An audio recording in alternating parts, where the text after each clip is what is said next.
Homemade tandoori recipe பார்த்துடலாமா? First இந்த மாதிரி சிக்கனை வாங்கி வச்சுட்டு, நீங்கள் அதை வந்து இந்த மாதிரி குட்டி குட்டியாக நல்லா ஸ்லைஸாக இது பண்ணிக்கோங்க. அப்போ தான் வந்து நம்ம போடுற மசாலா அது ஃபுல்லாக உள்ளே இறங்கி நமக்கு ஜூஸியான தந்தூரி கிடைக்கும். இல்லைனா உள்ளெல்லாம் மசாலா எதுவும் இறங்காது.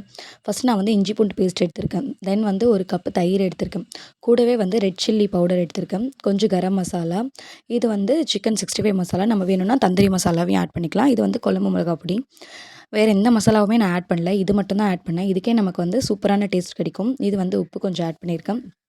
கொஞ்சம் 2 ஸ்பூன் எண்ணெய் விட்டு நல்லா மிக்ஸ் பண்ணிக்கோங்க. மிக்ஸ் பண்ணி மசாலாவ அந்த நம்ம லைன்ஸ் போட்டு வச்சுருக்கோம்ல, அதுக்குள்ளலாம் இது பண்ணுங்க. அப்போ தான் வந்து உள்ள வரைக்கும் இறங்கி நமக்கு ஜூஸியான தந்தூரி கிடைக்கும். இத வந்து நம்ம மேரினேட் பண்ணி கிட்டத்தட்ட நான் ஒரு 9 ஹவர்ஸ் வச்சுருந்தேன். மினிமம் ஒரு 6 ஹவர்ஸ் வச்சுக்கிட்டா கூட போதும். அப்போ வந்து ரொம்ப ஜூஸியா மசாலா ஃபுல்லா உள்ள இறங்கி சிக்கன் சாப்பிடும்போதே நமக்கு ரொம்ப டேஸ்டியா கிடைக்கும்.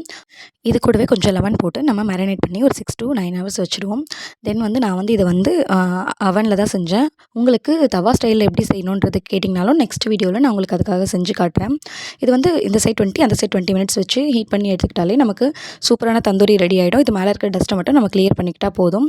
மற்றபடி டேஸ்டியாக எம்மியாக இருந்துச்சு. நம்ம ஹோட்டலில் வாங்கி சாப்பிட்றத விடவே ரொம்ப டேஸ்டியாக இருந்துச்சு. க்ரீன் சட்னியும் ஹோம்மேட் தான். அதோட ரெசிபி வேணும்னாலும் நான் உங்களுக்கு நெக்ஸ்ட் வீடியோவில் ஷேர் பண்ணுறேன். தேங்க்யூ.